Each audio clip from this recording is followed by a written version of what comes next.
seul. Car il n'y a rien dans ce monde qui puisse me satisfaire. Même dans l'épreuve, mon âme chante, oui pour toujours, il m'a sauvé. Christ seul me suffit, Christ seul me suffit. Tout ce dont j'ai besoin est en toi. Tout ce dont j'ai besoin. Christ est mon Seigneur, la joie de mon salut.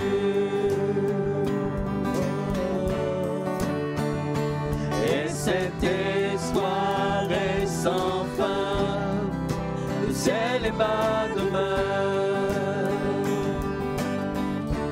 Même dans l'orage, mon âme chante, Jésus est là, à Dieu soit la gloire. Bonsoir à toutes et à tous, soyez les bienvenus et en tout cas que le Seigneur vous bénisse ce soir. Sachez-le, c'est que vous êtes une source de bénédiction. Si vous avez accepté Jésus-Christ dans votre vie, alors le Seigneur veut faire de vous une source de bénédiction. Nous allons le voir ensemble si vous voulez, sans plus tarder, dans Galates au chapitre 5, à partir du verset 13 à 17.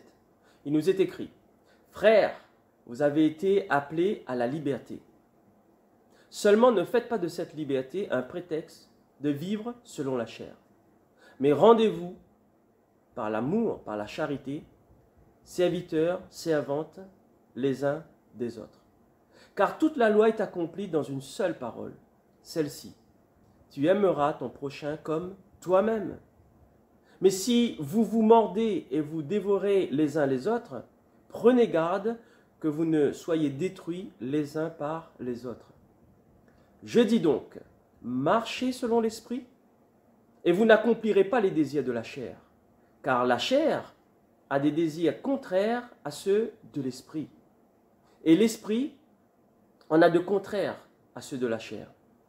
Ils sont opposés entre eux, afin que vous ne fassiez point ce que vous voudriez. Amen. Amen.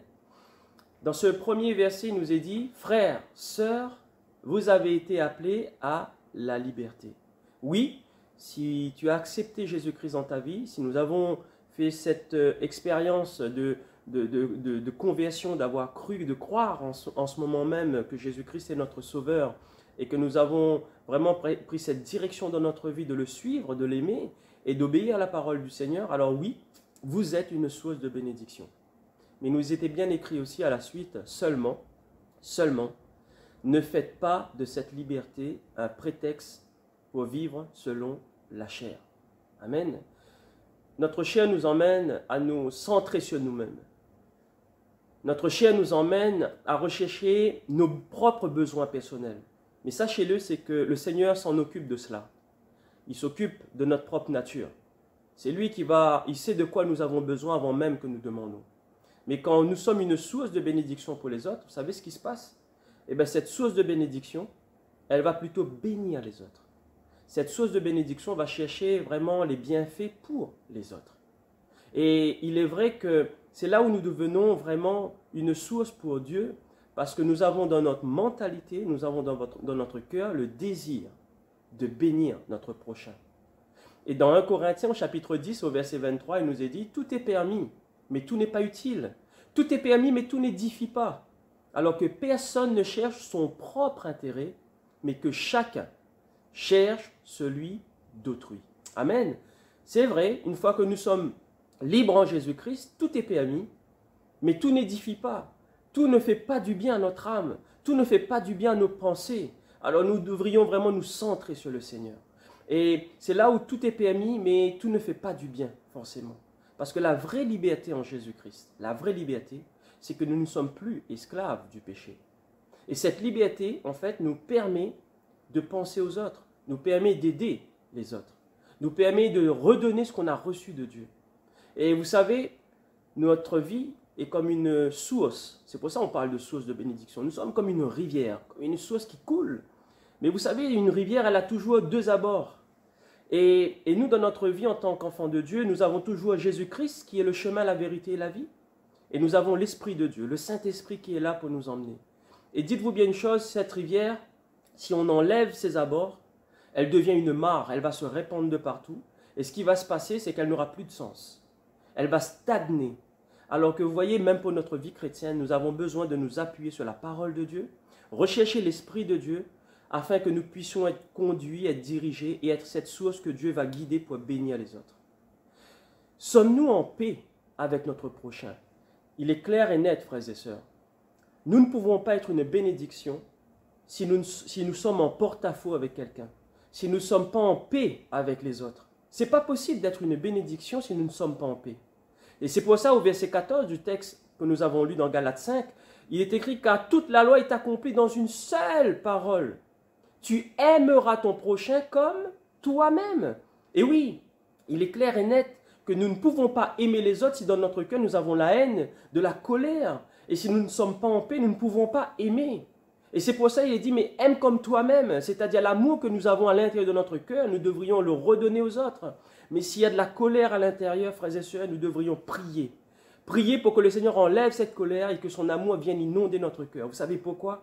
Parce que cet amour qui va inonder notre cœur, elle va se déverser sur les autres. Alors là, le pardon sera présent. Alors là, l'amour de Dieu va toucher le cœur des uns et des autres.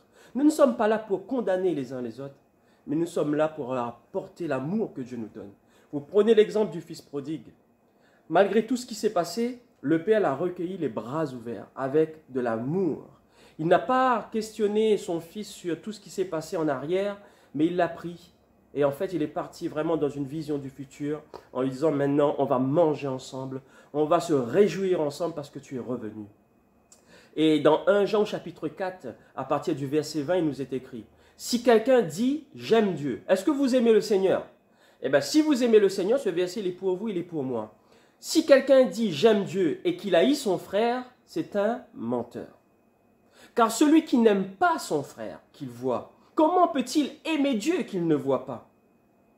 Et nous avons de lui ce commandement, que celui qui aime Dieu aime aussi son frère ou sa sœur. Amen.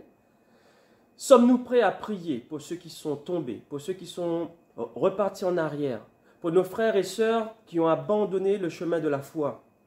Je ne demande pas qu'on les juge ce soir, qu'on les condamne ou de dire du mal. Ce n'est pas ce que la Bible nous demande, ce n'est pas ce que le Seigneur nous demande. Il nous demande de prier pour eux. Il ne demande pas de chercher des histoires, de faire en sorte que ça se passe mal. Parce que dans Galates au verset 15, justement ce que nous avons lu est écrit, « Mais si vous vous mordez et vous dévorez les uns les autres, prenez garde, que vous ne soyez détruits les uns par les autres. » Il parle de destruction. Mon frère, ma soeur, nous devrions être en paix avec tous. Parce que l'amour de Dieu doit demeurer dans notre cœur. Et par son amour, nous pouvons prier pour les uns les autres. Nous pouvons rechercher l'assistance du Saint-Esprit afin que nous puissions bénir et encourager les autres, que nous puissions relever notre prochain. Prier pour ceux qui sont malades, prier pour mon frère, ma soeur qui ne va pas bien, qui passe par une épreuve. Et ensemble dans la prière, le Seigneur va agir dans leur vie. Parce que vous savez, la prière, elle a une grande efficacité. Ce n'est pas d'aller colporter ou de raconter ce qui s'est passé dans la vie des uns ou des autres, mais de prier, de placer toutes choses devant le Seigneur. Faites attention à ne pas juger les uns les autres. Faites attention à ne pas condamner les uns les autres. Dans Matthieu chapitre 7, verset 1, il nous est écrit « Ne jugez point, afin que vous ne soyez point jugés. Car on vous jugera du jugement dont vous jugez, et l'on vous mesurera avec la mesure dont vous mesurez. » Il est clair qu'il n'y a aucun intérêt pour qui que ce soit de juger les uns les autres. Parce que vous allez être justement jugés devant Dieu avec le jugement dont vous avez fait des autres. Vous allez être mesurés avec la mesure dont vous avez mesuré les autres. Alors frères et sœurs, pardonnons les uns les autres. Soyons en paix ce soir. Et vous allez être une source de bénédiction les uns pour les autres. L'enfant de Dieu exprime de l'amour envers son frère, envers sa sœur. C'est là où on a vraiment la certitude que la personne qui est devant nous, c'est une personne qui vient de Dieu. C'est une personne qui a l'amour de Dieu en lui. Parce qu'il n'a pas la haine, il n'a pas la colère, il n'a pas la médisance, il n'a pas toutes ces choses qui ne sont pas de la volonté de Dieu. Mais au contraire, il va prendre des nouvelles de son frère, de sa sœur. Il va prier pour son frère, pour sa sœur. Il va encourager. Et même si ça ne va pas, il va le reprendre ou la reprendre, mais avec amour. En disant, mais c'est vrai ce que tu as fait ou ce que tu m'as dit, c'est pas bien parce que tu m'as blessé, tu m'as fait du mal. Mais il y a une chose que je sais, c'est que nous pouvons prier ensemble. Et une chose que je sais, le Seigneur veut me relever, il veut te relever. Et nous devrions nous donner la main parce que nous sommes issus du même Père et nous avons le même esprit en nous. Et vous allez voir, le Seigneur va inonder votre cœur dans l'amour. Dans 1 Jean chapitre 4, verset 8, il nous est dit, bien-aimés, aimons-nous les uns les autres, car l'amour vient de Dieu, il est de Dieu. Et quiconque aime est né de Dieu et il connaît Dieu. Amen. Donc mon frère, ma soeur, qui me donne une parole de bénédiction, qui me pardonne et qui cherche vraiment à ce que nous soyons unis, c'est une personne qui est née de Dieu. Ça, c'est la preuve qu'il est né de Dieu. Et en plus, ce verset nous dit bien, et en plus, il connaît Dieu. Donc là, on est certain, on est sûr que cette personne aime Dieu, il connaît Dieu, parce qu'il transmet de l'amour. L'enfant de Dieu aime. L'enfant de Dieu redonne ce qu'il reçoit de son Père. Et il devient une source de bénédiction. Sommes-nous prêts à secourir nos frères et nos sœurs qui sont tombés, qui sont repartis en arrière? Comment aider mon frère, ma sœur qui s'est éloigné de Dieu? Vous savez une chose, puisque vous êtes une source de bénédiction, j'aimerais vous poser une question, mon frère, ma sœur, ce soir qui écoutez. Tous, nous avons au moins une personne dans votre entourage. Connaissez-vous au moins une personne dans votre entourage qui a entendu parler de l'Évangile, qui a suivi justement le chemin du Seigneur et qui a abandonné? Ça peut être un époux, une épouse. Ça peut être un enfant, un fils, une fille. Ça peut être justement un oncle, une tante. Ça peut être un frère ou une sœur en Christ. Tous, nous connaissons au moins une personne dans notre vie qui a abandonné le chemin de la foi. Alors j'aimerais vous dire une chose ce soir. C'est que notre travail à nous, c'est de ne pas chercher le pourquoi du comment, mais c'est de prier pour eux. Même si nous l'avons vu faire, qu'il a fait quelque chose qui est mal, la Bible nous demande de prier pour ce frère, pour cette sœur. 1 Jean chapitre 5, verset 16, vous savez ce qui est écrit? Si quelqu'un voit son frère commettre un péché qui ne mène point à la mort, qu'il prie, et Dieu donnera la vie à ce frère. Amen. Il est bien dit, si quelqu'un voit son frère, qu'est-ce qu'un frère? Qu'est-ce qu'une sœur? C'est quelqu'un qui a le même sang que moi, la même destinée. Quelqu'un qui a le même Père, et nous sommes tous issus du même Père. Nous sommes tous frères et sœurs parce que notre destinée, elle est auprès de Dieu. Parce qu'en fait, celui qui nous a créés, c'est Dieu lui-même. Et nous sommes frères et sœurs parce que nous avons la même foi, parce que nous avons le même esprit dans notre vie et parce que nous avons la même destinée. Et il est écrit, si quelqu'un voit, il n'a pas dit si quelqu'un entend. Ce n'est pas mon frère, ma soeur qui m'a raconté, il ne parle pas de ça. On parle, il dit bien, si quelqu'un voit de ses propres yeux son frère commettre un péché, qu'il prie, qu'il prie. Et Dieu donnera la vie à ce frère ou à cette sœur. Mon ami, ce soir, dites-vous bien une chose, il est important de comprendre ce verset. Dieu dit, il est écrit, pardon, Dieu donnera la vie. Ça voudrait dire que la personne est morte. Et oui, quand on est loin de la lumière, on est dans les ténèbres.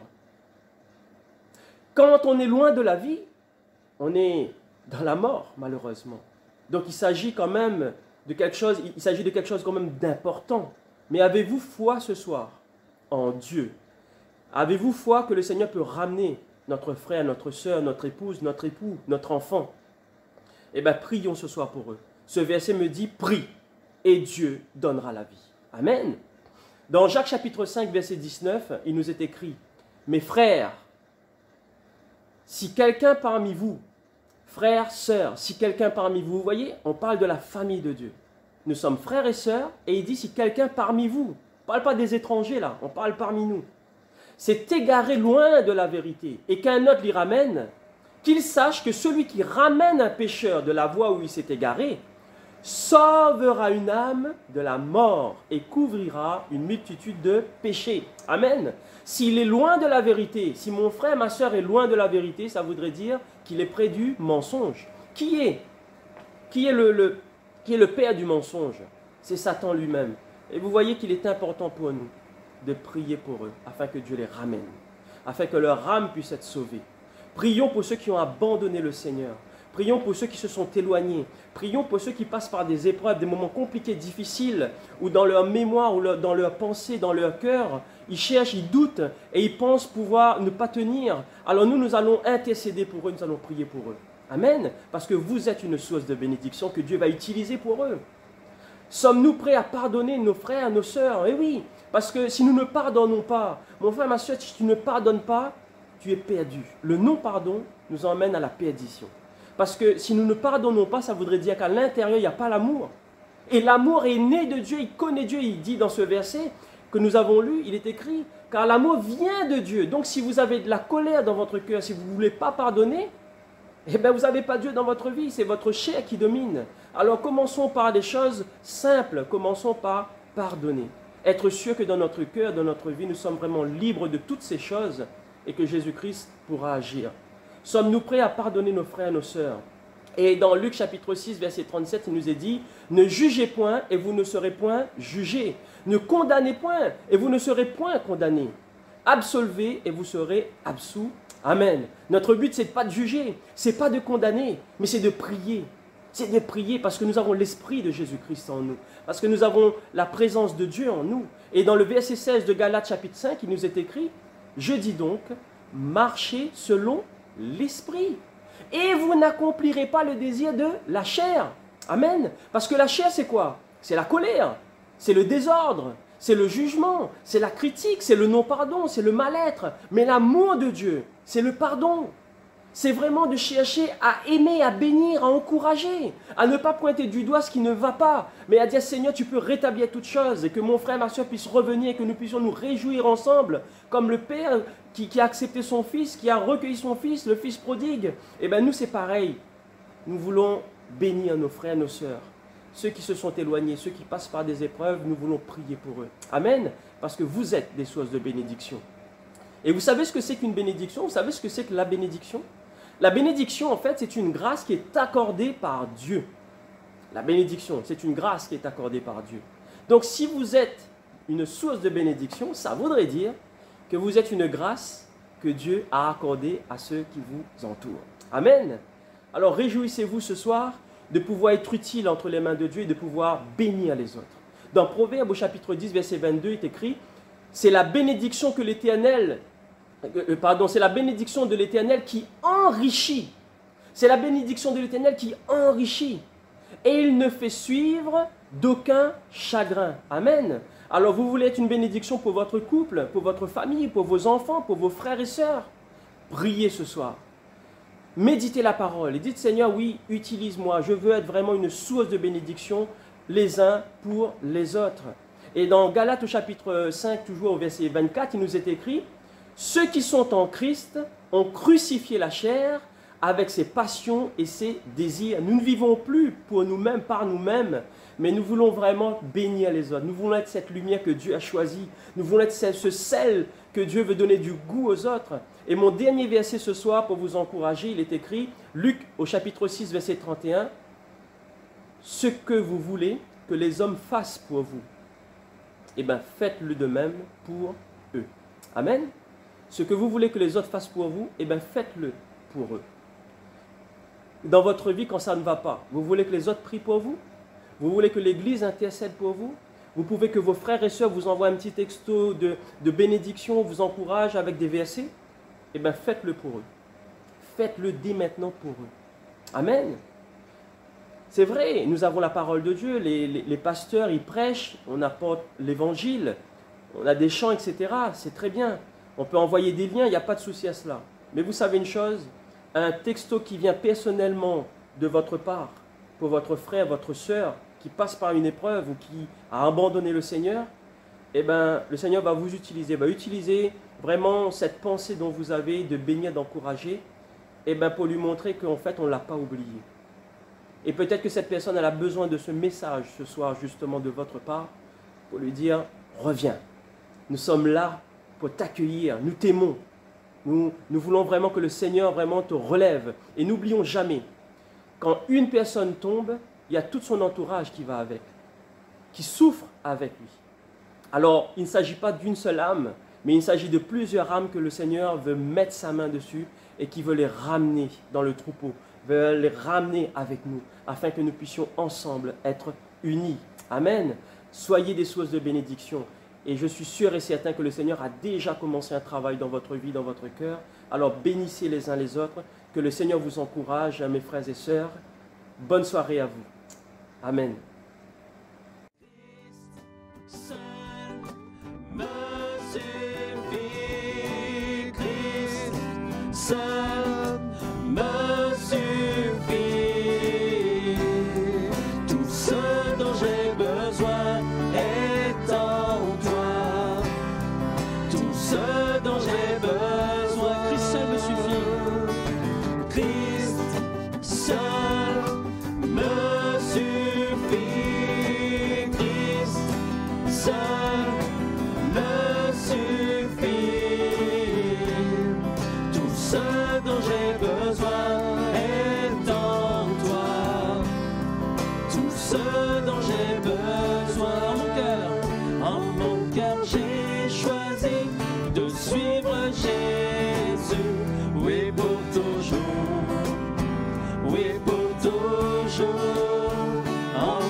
Suivre Jésus, oui.